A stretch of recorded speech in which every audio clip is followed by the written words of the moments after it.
Morning friends, कोई doubt है? परसों जो पढ़ा था अपन ने, कल जो पढ़ा था उस पोर्शन में घर पे पढ़ा कि नहीं पढ़ा? पहले ये बताओ, पढ़ा क्या? तो आज हम एक इम्पोर्टेंट टॉपिक स्टार्ट करेंगे और शायद स्टैट्स की क्लास नहीं होंगी आप लोगों के, शायद, तो ये कंटिन्यू करेंगे। और आज हम लोग ये इलास्टिसिटी ऑफ डिमांड कंप्लीट कर देंगे, शायद हो जाएगा ये, शायद क्या पक्का ही हो जाएगा। नया टॉपिक है, सिंपल है और बहुत इंटरेस्टिंग टॉपिक है, बहुत इंटरेस्टिंग। ठीक है, हम पढ़ते हैं इलास्टिसिटी ऑफ डिमांड। सबसे पहले इलास्टिक वर्ड का मतलब क्या? खींच सकते। मैं आपको एक रस्सी देता हूं, अगर आप उसको खींच सकते हो तो वो इलास्टिक है, मतलब अगर वो फैल जाती है, और नहीं फैलती है तो फिर अनइलास्टिक है। बराबर है। अब हमको यहाँ पे इलास्टिसिटी जो निकालना है वो कितना इलास्टिक तो है।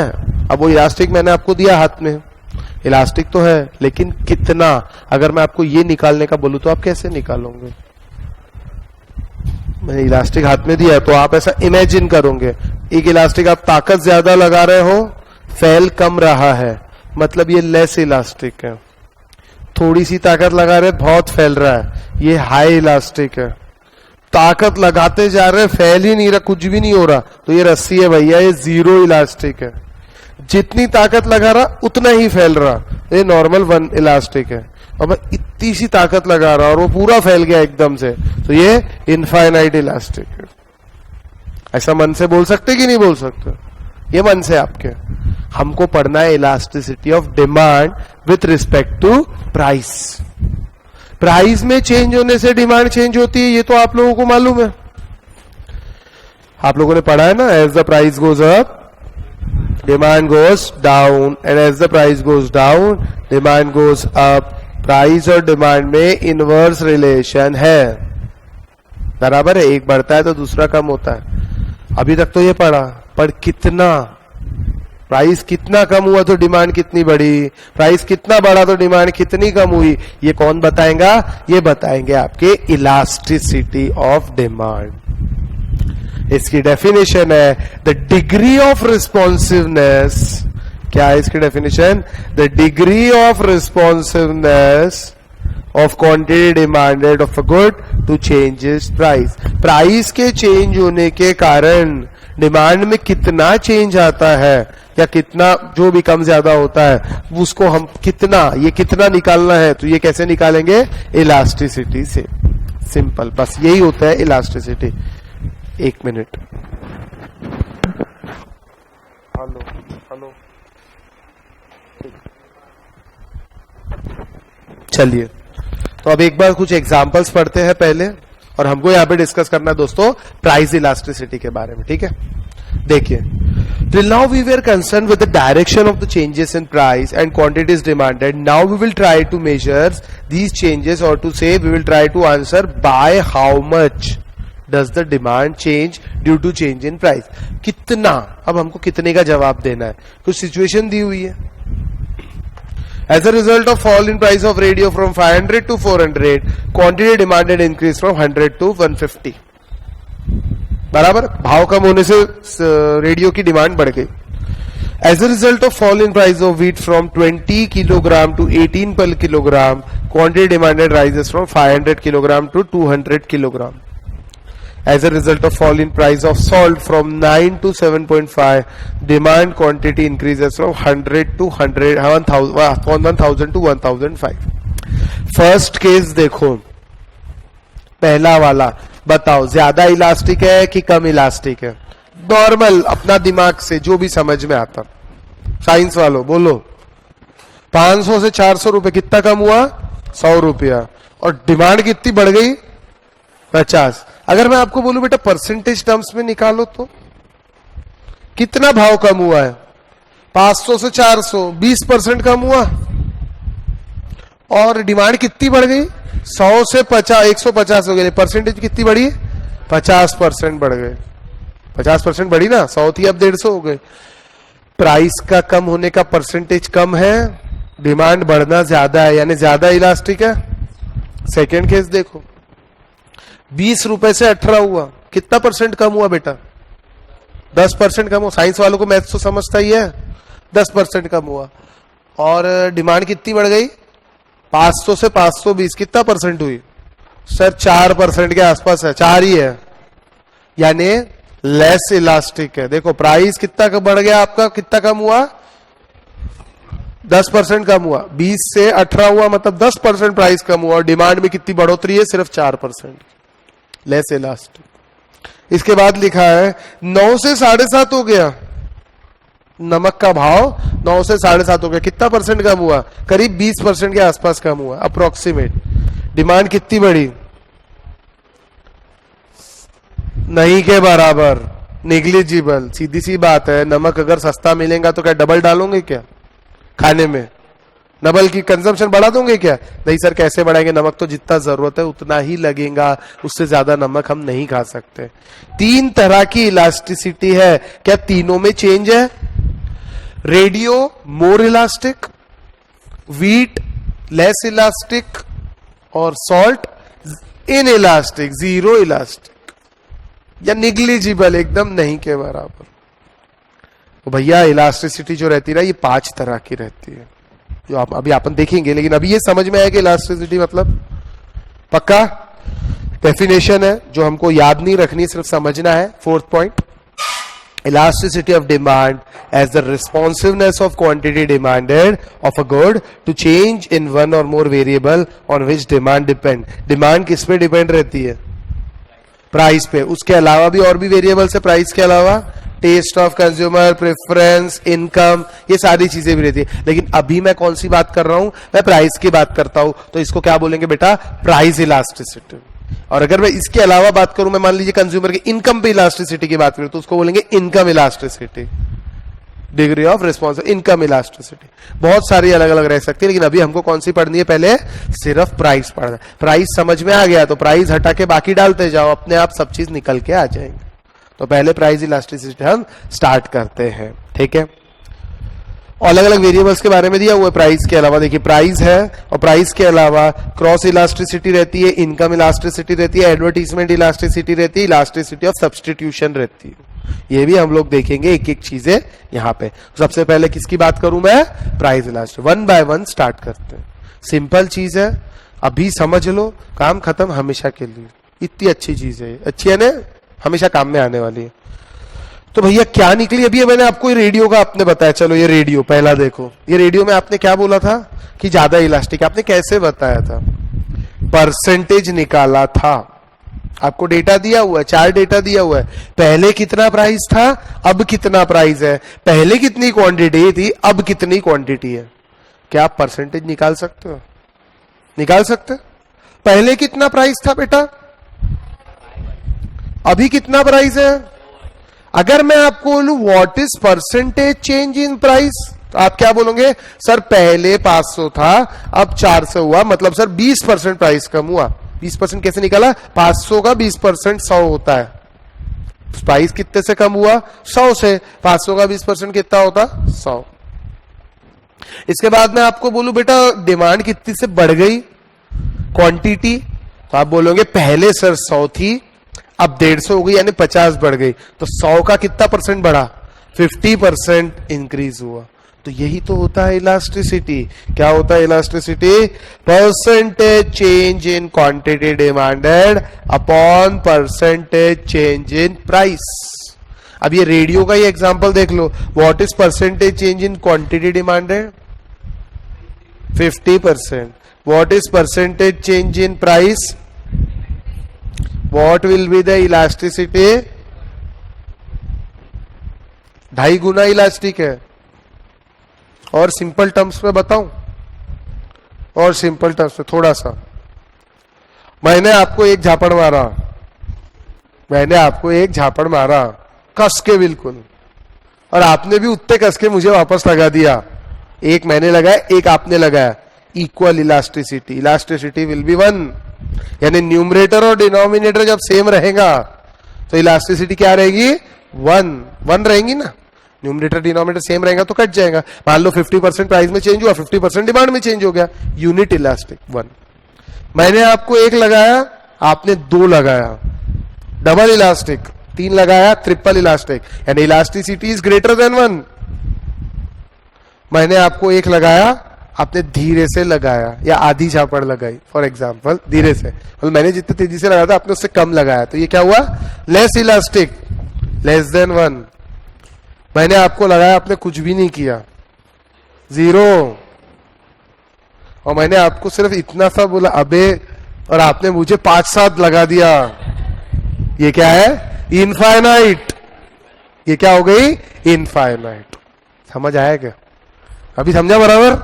हाँ, तो वैसे ही प्रोडक्ट के ऊपर है, जितने से प्राइस बढ़ाया उतने से, या जितने से प्राइस कम किया ज्यादा डिमांड बढ़ गई, यानी 20% कम किया और डिमांड बढ़ गई 50%, ग्रेटर देन 1। 50%, 20% समझ लीजिए प्राइस कम किया और बराबर डिमांड भी 20% ही कम होती है, तो ये होता है आपका 1। 20% प्राइस में चेंज किया और ये अगर 10% होता है तो ये हो जाएगा लेस देन 1। 20% चेंज हुआ और यहाँ पे कुछ भी चेंज नहीं हुआ, यानी 20% चेंज और यहाँ पे कुछ भी चेंज नहीं हुआ, तो आंसर क्या आएगा? 0। और बहुत सारा चेंज हुआ आपके कुछ भी चेंज ना करने से, मतलब मान लीजिए 50% चेंज होता है आपके कुछ भी चेंज ना करने से, तो आंसर क्या आएगा? इनफाइनाइट। किसी भी चीज को 0 से डिवाइड करे तो आंसर क्या आता? ये तो मालूम है ना, डिनोमिनेटर में 0 मतलब आंसर क्या? इनफाइनाइट। इनफाइनाइट कैसे लिखते हैं? ऐसे। अरे हाँ कि ना, तो चलो इसी चीज को डिटेल में पढ़ते हैं। फॉर्मूला दिया है लेकिन फॉर्मूला हम अपना बनाएंगे, हम ये इनके फॉर्मूले पे विश्वास मत रखो, अपन अपना बनाते हैं। क्या लिखा इलास्टिसिटी मतलब अपन ने? बोलो ना, degree of responsiveness of what? Price and demand, quantity demanded. तो परसेंटेज चेंज, डेल्टा मतलब चेंज का सिंबल होता है, percentage change in quantity demanded upon percentage change in price. Percent अगर हटाना है तो मल्टीप्लाई बाय 100 करना पड़ता है। Delta Q upon Q into 100 divide by delta P upon P into 100। क्या इसको मैं ऐसे भी लिख सकता हूं? पक्का? तो ये 100 कट जाएगा, नहीं कटेगा? मैथमेटिक्स। ये 100 न्यूमरेटर में कि डिनोमिनेटर में है? न्यूमरेटर में है। कभी भी इंटू 100, नीचे कुछ नहीं मतलब 1 होता ना बेटा, नीचे कुछ नहीं मतलब 1 होता ना। तो बेटा परसेंटेज चेंज तो यहां निकाल लिया ना मैंने। अब परसेंटेज कट गया, तो अब परसेंटेज में बात नहीं होंगी, अब होंगी पॉइंट में बात या क्वांटिटी टर्म्स में बात होंगी, इसीलिए मैंने परसेंटेज हटा दिया। देखिए इलास्टिसिटी यानी परसेंटेज चेंज है, अब मुझे पॉइंट में बात करनी है, 1 इलास्टिसिटी की 2 है कि 3 है, तो मुझे परसेंटेज हटाना पड़ेगा। तो ये अपने आप हट रहा है, मैं नहीं हटा रहा, अपने आप 0 से 100 कट गया। अब जो आंसर आएगा वो परसेंटेज में नहीं आएगा, सीधी बात है। अभी क्या बचा इसके बाद? Delta Q upon Q divide by delta P upon P. कुछ कर सकते हैं? क्या कर सकते हैं? इसको मैं ऊपर ले जा सकता? हाँ सर ले जा सकते हैं, लेकिन ये जो न्यूमरेटर में ये डिनोमिनेटर में चला जाएगा और ये डिनोमिनेटर में जो है वो न्यूमरेटर में जाएगा, ऐसा, और साइन भी बदल जाएगा, डेसी में ये जो डिवीजन का मल्टीप्लीकेशन हो जाएगा। ऐसा होता कि नहीं होता साइंस वालों? Delta Q upon Q into P upon delta P. बोलो सही है? ऐसा कर सकते कि नहीं कर सकते? बिल्कुल कर सकते। ये हो गया आपका इलास्टिसिटी ऑफ डिमांड, इसको बोलते हैं प्राइस इलास्टिसिटी। इसको ऐसा भी लिख सकता मैं, इसको ऐसा भी लिख सकता, delta Q upon delta P into P by Q. बोलो कुछ तकलीफ है किसी को ऐसा लिखने में? कोई आपत्ति बताओ। पहले वैसा लिखा था, अभी ऐसा लिख दिया। कुछ नहीं सर कर सकते, इधर का उधर ही तो किया है, कर सकता है। ये है आपकी इलास्टिसिटी डिमांड, यही चीजें यहां लिखी हुई है, ये देख लो। और इस मेथड को पता है कौन सी मेथड बोलते हैं? Percentage method. क्योंकि हमने किस तो फॉर्म में बात करी? हमने परसेंटेज फॉर्म में बात करी, इसलिए हम इसको बोलेंगे परसेंटेज मेथड। सिंपल है, परसेंट की बात कर रहे तो परसेंटेज मेथड हो गई ना। लिखा है बेटा, छाप के दिया हुआ है, लेकिन ये एक बार लिखना चाहो तो आप लिख सकते हो। If you want to write, you can write. तो अभी सर ये तो आपने बोला, तो करके देख लेते कुछ क्वेश्चंस। डूइंग इज बिलीविंग, बोलने से क्या मानना, करके देखो। डूइंग इज बिलीविंग, ठीक है, मरे सिवा स्वर्ग नहीं दिखता। तो चलिए illustration 1, price of commodity decreases from 6 to 4 and quantity demanded good increases from 10 to 15. Find out the coefficient of price elasticity. बराबर, चलिए निकालते हैं। प्राइस कितना कम हुआ परसेंटेज टर्म्स में? फॉर्मूला लगाऊं? चलो फॉर्मूला लगाते हैं। क्या डेटा दिया है आपको? फॉर्मूला क्या है आपका? ये है आपका formula, delta Q upon delta P into P upon Q. दिख रहा formula? What is delta Q? यहां पे डेल्टा क्यू क्या है? डेल्टा क्यू मतलब चेंज इन क्वांटिटी। कितनी हुई बेटा चेंज इन क्वांटिटी? कितनी? 5।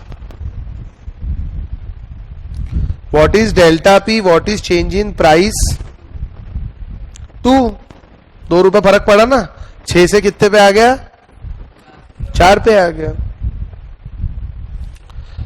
प्राइस में कितना फर्क पड़ा? प्राइस कितना? ओरिजिनल प्राइस 6 की 4, 6 लेंगे ना sir. What is original price? Original price is 6 and what is original quantity?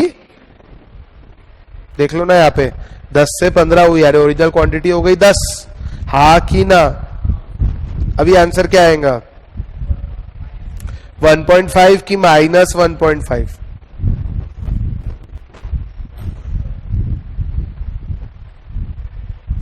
ये तो आता है ना 3, 15 डिवाइड बाय 10, आंसर है 1.5। प्राइस के चेंज होने के कारण, प्राइस के चेंज होने के कारण, सॉरी क्वांटिटी के चेंज होने के कारण प्राइस पे चेंज आया। सॉरी, प्राइस के चेंज होने के कारण क्वांटिटी पे चेंज आया। कितना चेंज? 1.5 टाइम्स। ऐसे मुंह से बोल के भी निकाल सकता हूं। प्राइस कितना कम हुआ? 6 से 4 हुआ, 2 कम हुआ। परसेंटेज चेंज में निकालू तो 33% कम हुआ, है ना? 30 के ऊपर 33% कम हुआ। देख लो 6 का आप 33% निकालो, कैलकुलेटर चलाओ ना। 6 का 33% निकालोगे तो 2 आएगा, 1.99999, 2 आ गया। तो 33% और क्वांटिटी में कितना चेंज हुआ? 50%। 10 से कितना आया? 15। तो कितना होता है? 15 50% डिवाइड बाय 33%, कितना आएगा आंसर? आंसर बताओ ना बेटा कितना आएगा? इसको मारो, आंसर आएगा 1.49999 समथिंग, यानी 1.5। अब यह माइनस में आंसर आ सकता है, लेकिन उसको माइनस पकड़ना नहीं है, वो सिर्फ सिंबॉलिकली माइनस आएगा, लेकिन कोएफिशिएंट हमेशा प्राइस का पॉजिटिव में रहेगा, क्योंकि इनवर्स रिलेशन है। आई बात समझ में?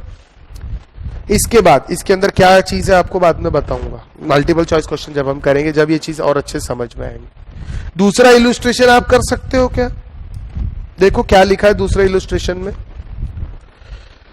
5% fall in price of goods leads to 15% rise in demand. सीधा सीधा है, percentage change in quantity demanded upon percentage change in price. 15 divide by 5 कितना आया? इलास्टिसिटी 3।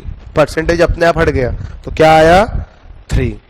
यानी ये इलास्टिक हुआ कि नॉन इलास्टिक हुआ? ये गुड इलास्टिक। 3 है, एक झापड़ मारता तो आप 3 मार रहे हैं, यानी ज्यादा इलास्टिक है, ग्रेटर देन 1। थर्ड क्वेश्चन बताओ भैया, सोच के जवाब देना। Price of goods decrease from 100 to 60 and price elasticity is 1.5 and the original quantity is 30. Calculate the new quantity demanded.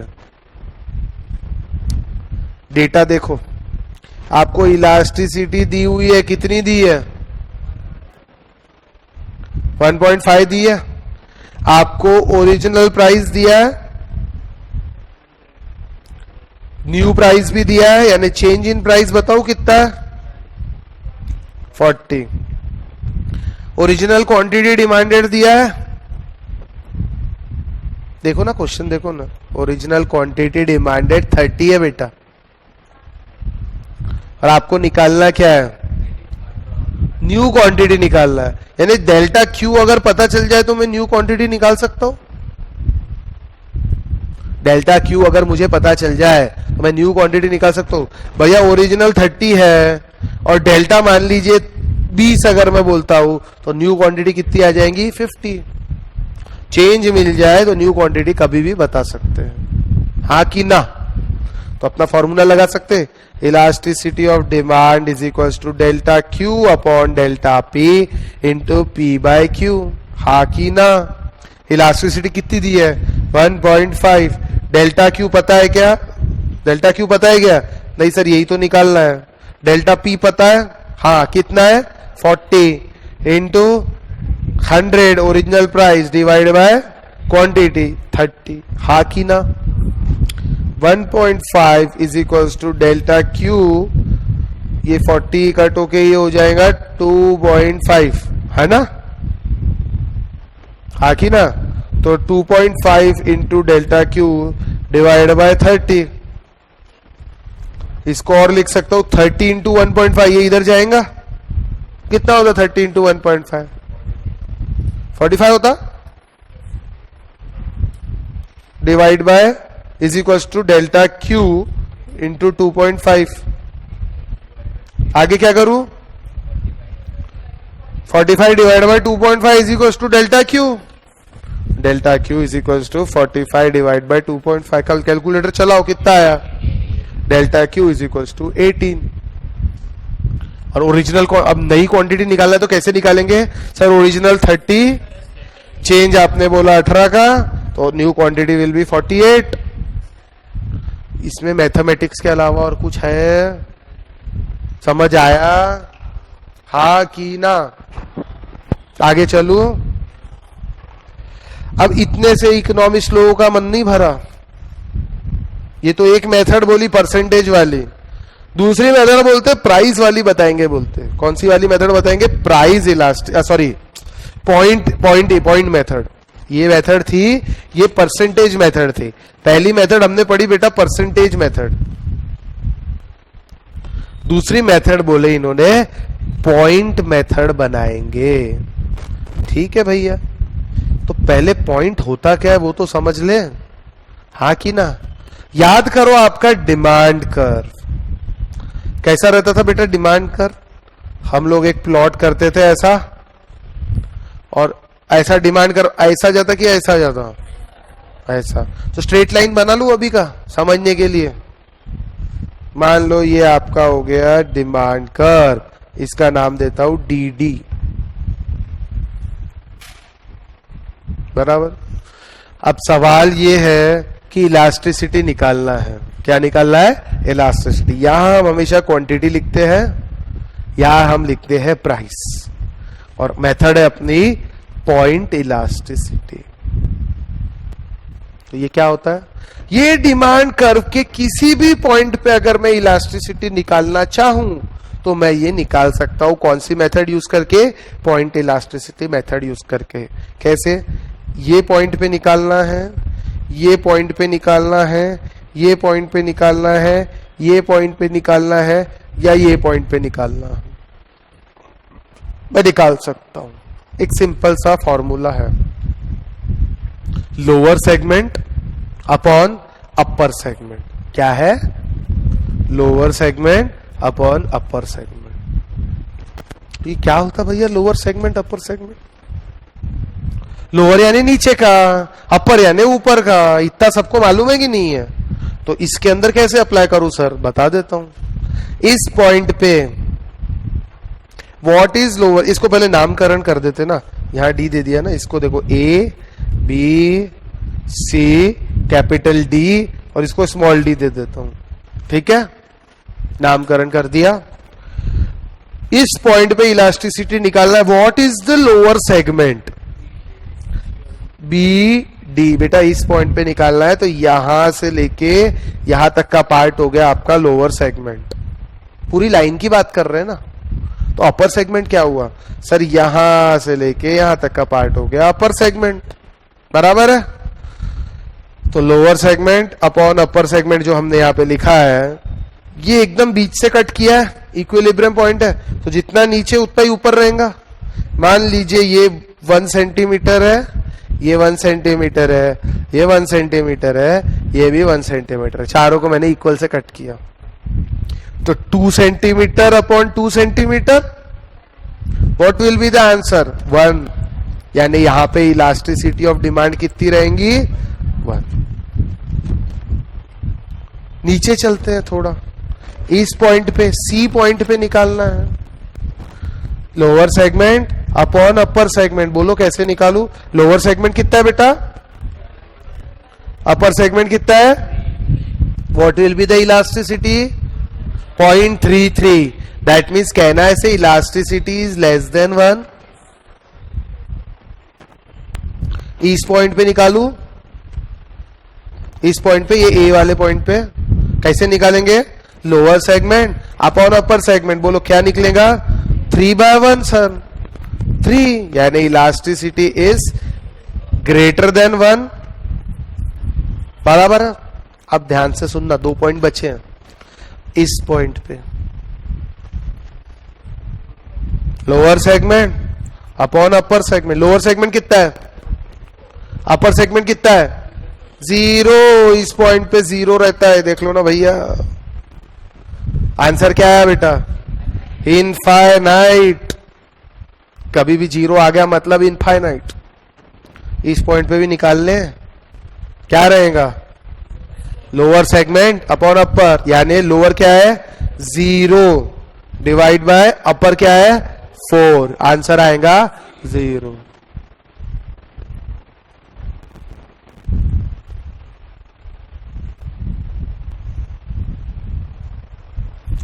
इस पॉइंट पे इलास्टिसिटी ऑफ डिमांड थी इनफाइनाइट।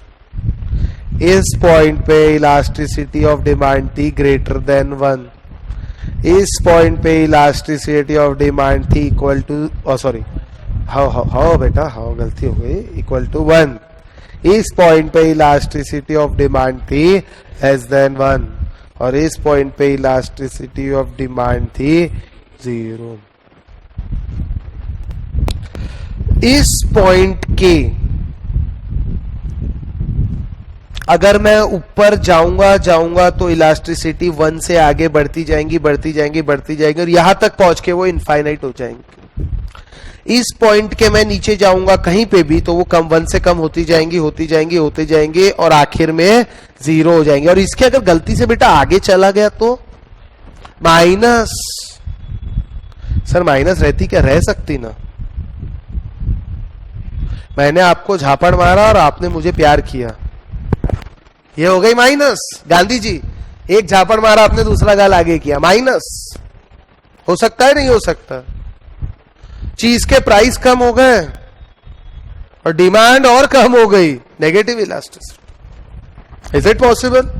इंफीरियर गुड्स, भाव कम हो गया था ब्रेड का, कंजम्पशन भी कम हो गया, उल्टा कंजम्पशन बढ़ना चाहिए था। क्यों कम हुआ? अमीर लोग बोले हमको नहीं खाना है।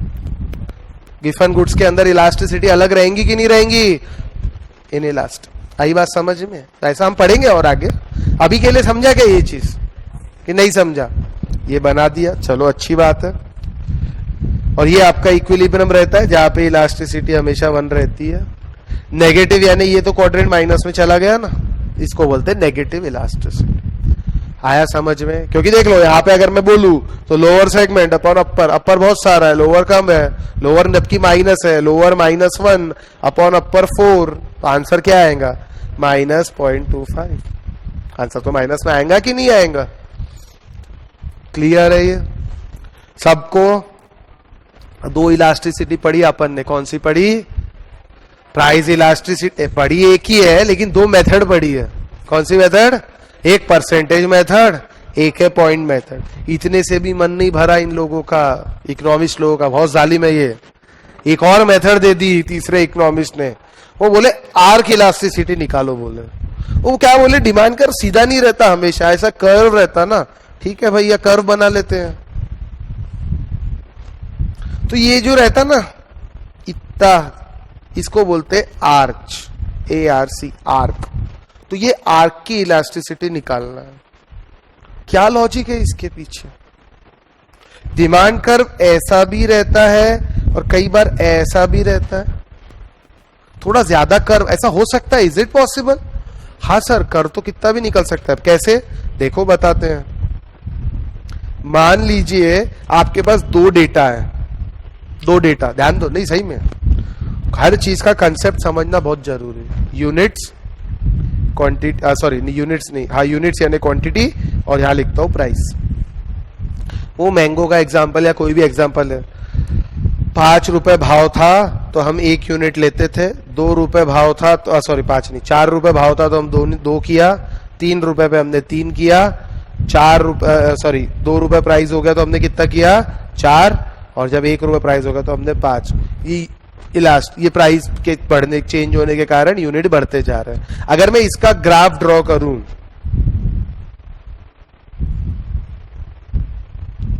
One two three four five, 1 2 3 4 5, तो कैसा आएगा? 1 2 3 4 5।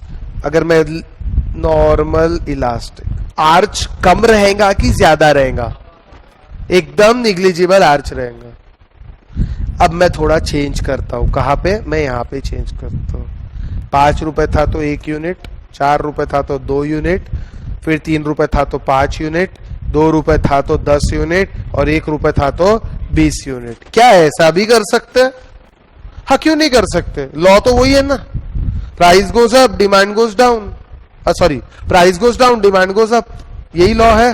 प्राइस कम हो रहा, डिमांड बढ़ती जा रही, देख लो आपके सामने।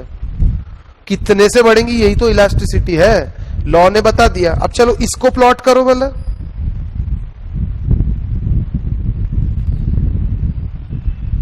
इसमें कॉमन सेंस से शायद आप बता पाओगे सर, आर्च थोड़ा ज्यादा रहेगा। देखते हैं प्राइस की क्वांटिटी 1,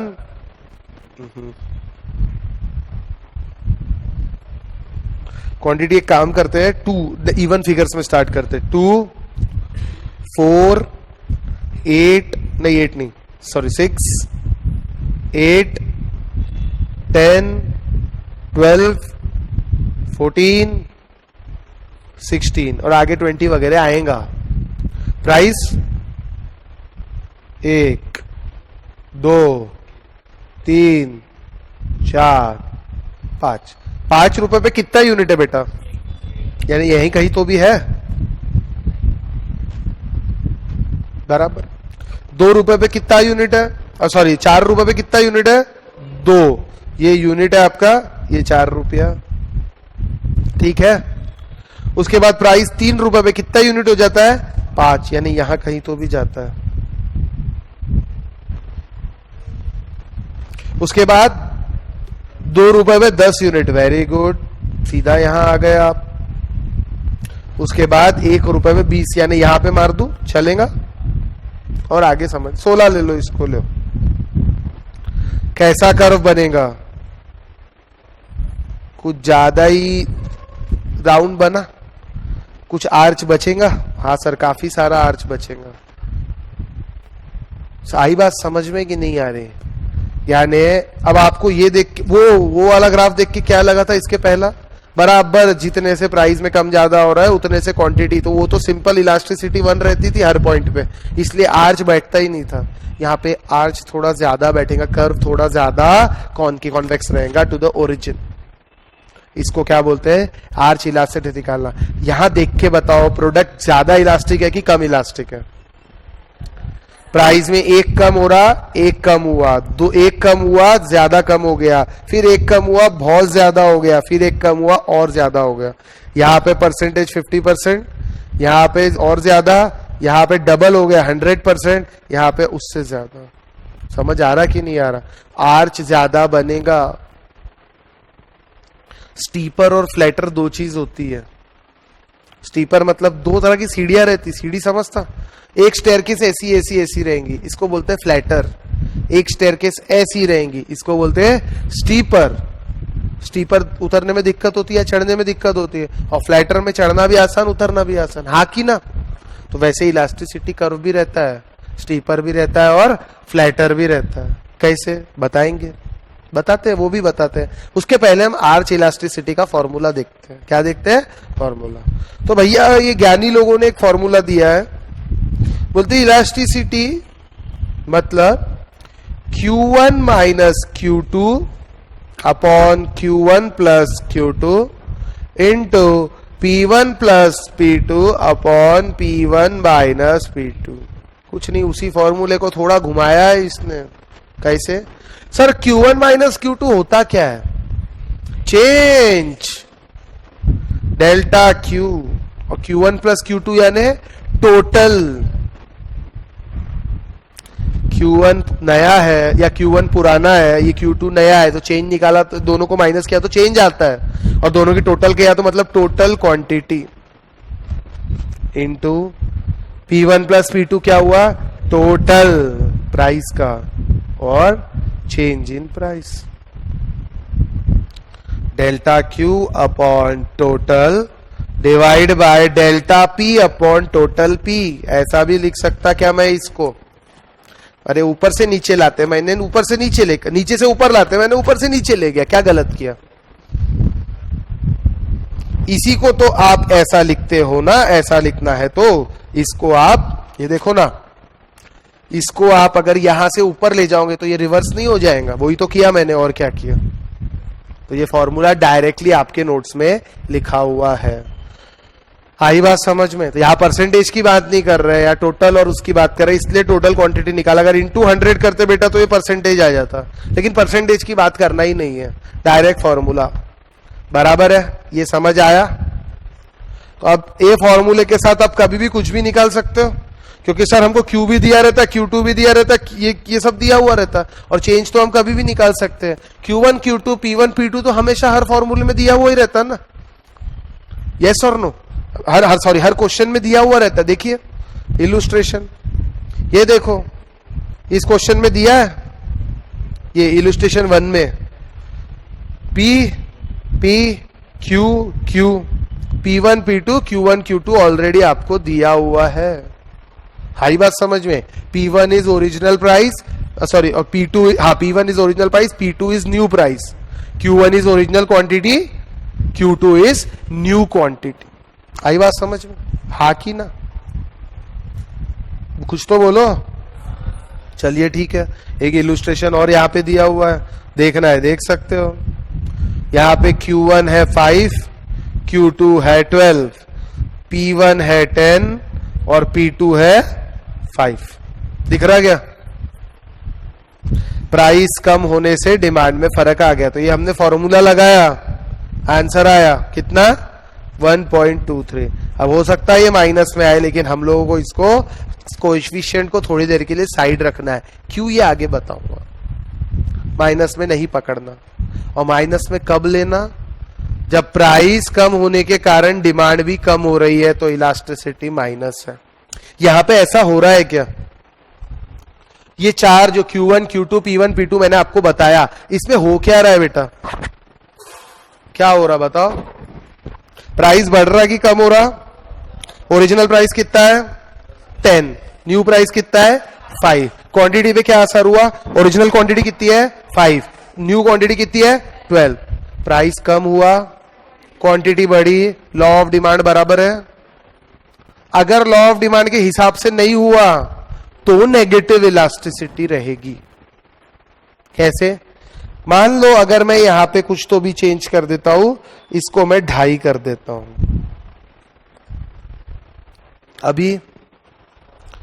अभी क्या हो गया? प्राइस तो कम हुआ, क्वांटिटी भी कम हो गई। ये तो आपके वही इंफीरियर गिवन गुड्स वाली बात हो गई। क्या लॉ ऑफ डिमांड के साथ में गया कि अगेंस्ट गया? ये अगेंस्ट गया। ये है नेगेटिव इलास्टिसिटी। तो इसीलिए नेगेटिव इलास्टिसिटी तभी लगाना, भले ही माइनस क्यों ना आपके सॉल्व करने के बाद आ रहा हो। दो चीज का ध्यान रखना है, अगर मल्टीपल चॉइस क्वेश्चन में ऑप्शन में माइनस दिया है तो फिर माइनस पे टिक मारना, और अगर आपका आंसर भी माइनस आ रहा है तो, और नहीं अगर माइनस नहीं दिया है तो फिर पॉजिटिव पे टिक मारना। यह मल्टीपल चॉइस क्वेश्चन करेंगे तब हमको समझ में आएगा। अभी के लिए इतना समझा कि इलास्टिसिटी कैसे निकालते, हाँ कि ना? ठीक है। अब और कुछ दिया हुआ है इंटरप्रिटेशन। किसका इंटरप्रिटेशन? ये तो मैं आपको बता चुका हूं।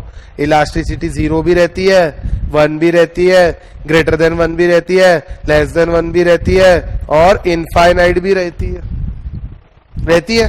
तो इनके क्यों ना हम ग्राफ देख लें, एक एक का ग्राफ देख लें, एक एक का। पहला है इलास्टिसिटी इज 0। हम इलास्टिसिटी किसके संदर्भ में बात कर रहे हैं? प्राइस के संदर्भ में। प्राइस में चेंज होने से डिमांड पे कितना चेंज होता है। चलिए बेटा पहला देखते हैं, इलास्टिसिटी ऑफ डिमांड इज 0। इसका मतलब क्या हुआ? प्राइस को कितना भी चेंज कर दो कोई असर नहीं होगा। मैं आपको कितने भी झापड़ मार रहा, आप मुझे वापस पलट के नहीं मार रहे, मतलब क्या हो गया? 0। बराबर है। तो इलास्टिसिटी अगर 0 रहे तो उसका कर्व कैसा बनेगा? क्वांटिटी फिक्स्ड है, चेंज ही नहीं हो रही। प्राइस कितना भी ऊपर चले जाए या कितना भी नीचे चले जाए। आई बात समझ में? इसका मतलब क्या हुआ? अगर डिमांड कर्व बनेगा तो it will be straight line parallel to Y axis. ये एक्स एक्सिस है, ये वाई एक्सिस है। ऐसा कर्व अगर दिखता है तो इलास्टिसिटी ऑफ डिमांड क्या हो गई बेटा? 0, 0। बराबर है? हा कि ना? चलो ठीक है।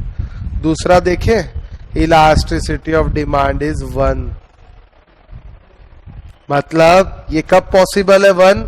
जब न्यूमरेटर और डिनोमिनेटर सेम रहेंगे, चाहे 10-10 हो, चाहे 20-20 हो, चाहे 50-50 हो। दैट मीन्स कहना है से percentage change in quantity demanded will be equals to percentage change in price. अगर ये हमेशा इक्वल रहेगा तो न्यूमरेटर डिनोमिनेटर इक्वल रहेगा, और दोनों इक्वल रहेगा तो आंसर क्या आएगा? 1। अभी पढ़ा था ना इलास्टिसिटी के बारे में। तो ये कब होगा? 5 4 3 2 1 1 2 3 4 5। ये है बेटा प्राइस, ये है क्वांटिटी। अगर मैं इस ग्राफ को प्लॉट करूंगा तो मुझे क्या मिलेगा? कुछ नहीं सर, एक स्ट्रेट कर्व मिलेगा, सिंपल है कि नहीं? ये देख लो, 5 4 3 2 1 1 2 3 4 5। ये पहला पॉइंट यहां कहीं तो भी आएगा। मतलब ये समझ रहा नहीं समझ रहा आपको? और ये आएगा स्ट्रेट लाइन। यानी क्या हो गया? इलास्टिसिटी 1 का ग्राफ ऐसा रहेगा। ठीक है, ग्रेटर देन 1 लेस देन 1 नाम की भी चीज है। क्या होता है वो? पहले इनफाइनाइट बताऊं। इनफाइनाइट में क्या होता?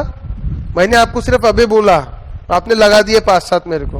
यानी प्राइस में इतना सा चेंज हुआ या निग्लिजिबल चेंज हुआ, और क्वांटिटी में बहुत सारा चेंज हो गया। कैसा बनेगा इसका graph? Elasticity of demand is infinite. कैसा बनेगा? सर प्राइस में चेंज कर रहे क्या बेटा हम? नहीं के बराबर, निग्लिजिबल। पर क्वांटिटी में, यहाँ क्वांटिटी लिखते हैं या प्राइस लिखते ना, कि नहीं लिखते? यहाँ प्राइस, यहाँ क्वांटिटी, और ये देखो ये ऐसी लाइन मिलेगी आपको। प्राइस में नहीं के बराबर चेंज हुआ और क्वांटिटी में दुनिया भर का इनफाइनाइट चेंज हो गया, पैरेलल टू।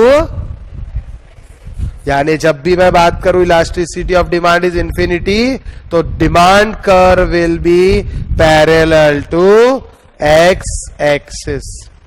एंड जब भी मैं बात करूं इलास्टिसिटी ऑफ डिमांड इज 0, तो पैरेलल टू वाई एक्सिस। ये देखो ना,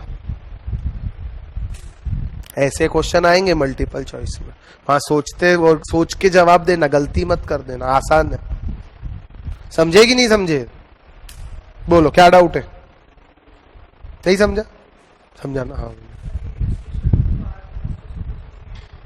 इलस्ट्रेशन 1 कहां पे बेटा?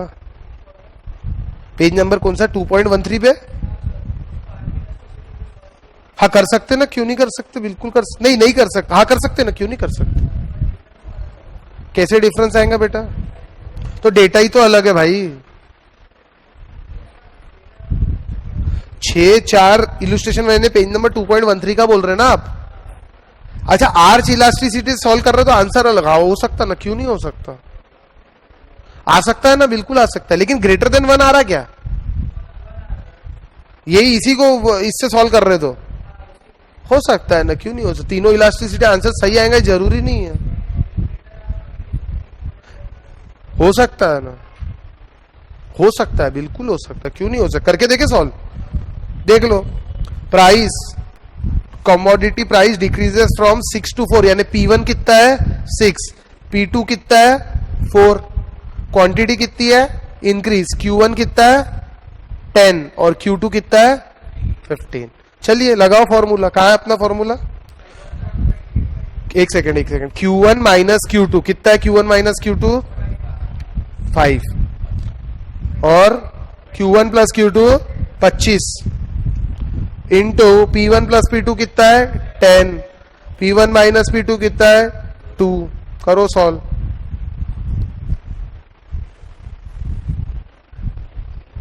वन, ठीक है ना?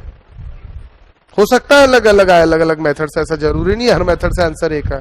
हम नेशनल इनकम निकालते कभी तो भी मेथड अलग अलग लगाते तो आंसर अलग अलग नहीं आ सकता क्या? हाँ, कोएफिशिएंट थोड़ी देर के लिए साइड रखो, बोल तो रहो, बोलो।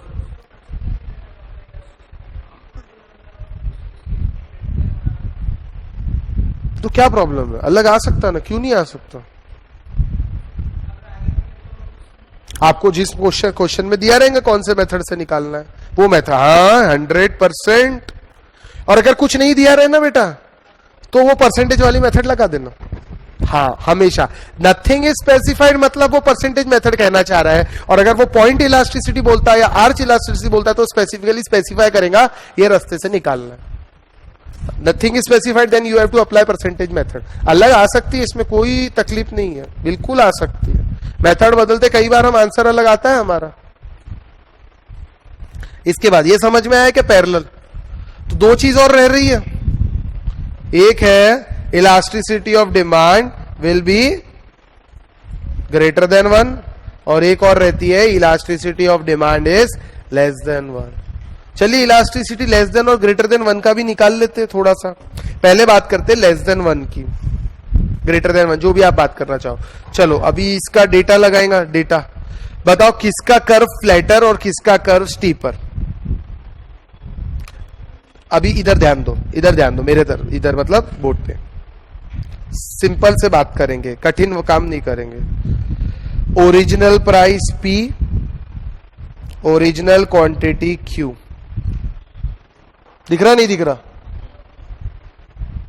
एक सेकंड, नहीं दिख रहा? नहीं, पीछे वालों को भी दिखना चाहिए ना बेटा, ऐसा थोड़ी होता। चलो इसको हटा देता हूं पहले।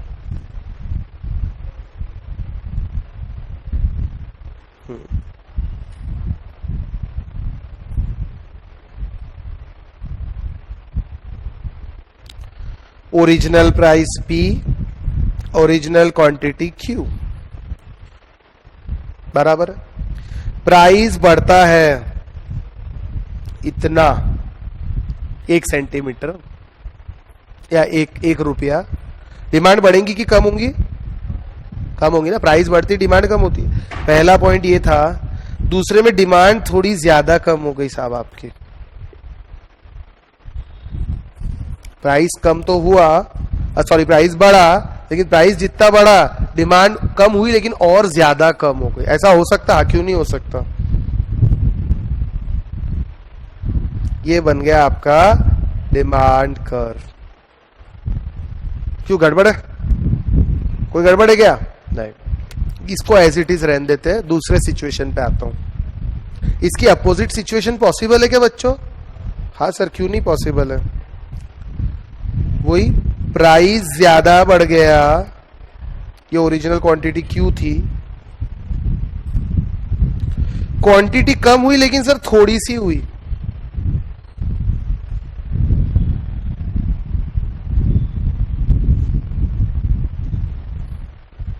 समझा मैंने क्या किया? फर्स्ट केस में मैंने क्या किया, प्राइस बढ़ा, क्वांटिटी कम हुई लेकिन बहुत ज्यादा हो गए। सेकेंड केस में प्राइस बढ़ा लेकिन प्राइस ज्यादा बढ़ा, क्वांटिटी कम हुई लेकिन थोड़ी सी हुई। इस डिमांड कर्व को फ्लैटर बोलूं कि स्टीपर बोलूं? स्टीपर, ऐसा स्टीपर बन गया और ये फ्लैटर बन गया।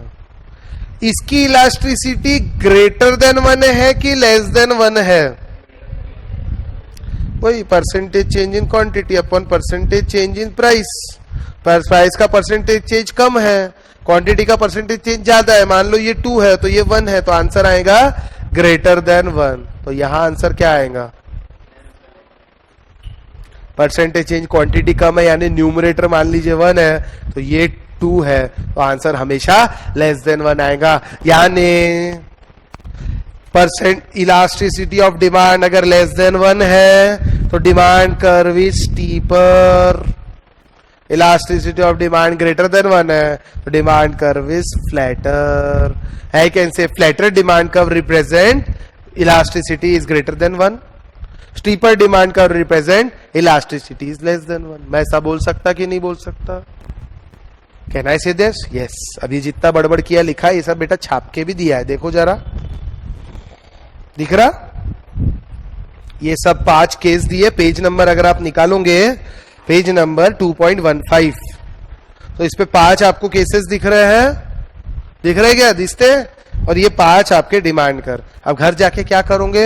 ये एक एक केस पढ़ने का और एक एक डिमांड कर को देखने का। साइंस वालों को करना पड़ेगा, कॉमर्स वाले बोलेंगे फालतू पढ़ा रहे सर, टाइम पास कर रहे, एक लेक्चर हमारा खराब कर दिया। क्या करें? नहीं, सबका साथ सबका विकास। किसी का नाम विकास है? नहीं, तो अच्छी बात है। विकास है? एब्सेंट है? विशाल है? नहीं, विकास चाहिए ना, विकास। सबका साथ सबका विकास, सबका विश्वास भी हो गया आजकल। किसका नाम विश्वास है? क्या? अच्छा, हाँ ओ भाऊ, इधर इधर ध्यान देते। चलिए थोड़ा आगे देख लेते हैं। क्या? अरे नहीं है स्टैट्स की क्लास, मैं क्या करूं? स्टैट्स की क्लास नहीं है तो मेरे को कुछ पढ़ाना पड़ेगा सीधी में। ब्रेक दूं 5 मिनट? पक्का? चलो ठीक है, ब्रेक देखते हैं और उसके आगे थोड़ा इलास्टिसिटी को और कंटिन्यू करके खत्म कर देंगे आज इलास्टिसिटी को। आपके पास 2 हाउ ब्रेक दे देते, नहीं तो फिर आपका दिमाग फालतू गर्म हो जाएगा, क्या फायदा होगा। अच्छा, एक होमवर्क दे रहा हूं, छोटा सा। ये इधर देखो, छोटा सा होमवर्क, मतलब ब्रेक के लिए नहीं, घर के लिए। ये वर्बल डिस्क्रिप्शन जो मैंने अभी बोला वही लिखा हुआ है, एक बार पढ़ना है घर पे जाके। कल फिर से लूंगा लेकिन एक बार पढ़ना है। और ये जो मेथड निकाली ना, रेडियो, वीट और नमक, ये कहां से निकाला? वो रेडियो, वीट, नमक का एग्जाम्पल अभी देखा था, याद है? कहा गया? ये रहा, रेडियो, वीट, नमक। इसी को अपन ने सॉल्व किया, ये रहा, ये मेथड से। कौन सी मेथड है बेटा? ये आर के इलास्टिसिटी। आई बात समझ में? इलास्टिक, इन इलास्टिक और इन इलास्टिक। ठीक है, कैसे देखते हैं? इन इलास्टिक मतलब क्या होता है? खींच रहा है, नहीं हो रहा। और लेस इलास्टिक वही होता है, लेस। और एकदम जीरो, कुछ भी नहीं। जीरो यानी कुछ भी नहीं, जीरो यानी कुछ भी नहीं। इनफाइनाइट यानी बहुत ज्यादा। ठीक है, चलिए, तो ये इतना होमवर्क दे रहा हूं, मतलब रेडियो में पढ़ा चुका हूं, आपको पढ़ना है। ठीक है, तो आज यही रुकते हैं। आज यानी अभी 10 मिनट बाद हम फिर मिलते हैं, 10 ही मिनट, ज्यादा नहीं। और उसके बाद और मजेदार चीजें पढ़ेंगे। ठीक है, थ्योरेटिकल। चलो बाय।